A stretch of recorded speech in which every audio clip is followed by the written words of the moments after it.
Buongiorno, dobro jutro, guten Morgen, bon dì.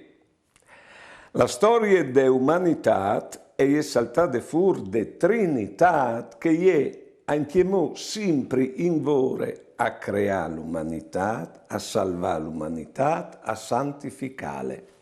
E che l'amore fra uomo e femmine al continuo e proprio che storie taccate de Trinità. L'amore tra uomo e femmine è una strada di miracoli. Provate a pensare come l'innamoramento. È misterioso. Se tu ti domandi sai dove c'è che veramente e io ho impressionato di che l'altro, c'è che io ho innamorato non sanno di preciso c'è che.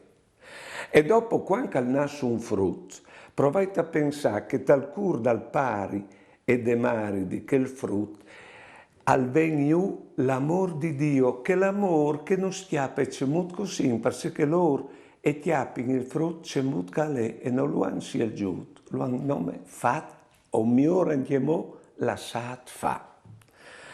Provate a pensare che l'è calten dal loro rapporto, ecco, oddio, fino a 75 anni puoi anche stare insieme due che sono sposati. Io ho avuto l'esperienza di fare queste feste. E dall'ultimo, loro non sanno c'è calè che io tendogne. Le robe grandi veramente. Allora, non vi confondi il vero amore col fa l'amore. Ecco, fa l'amore lo hanno inventato il Signore come la forma più grande di manifestare, di pandi l'amore.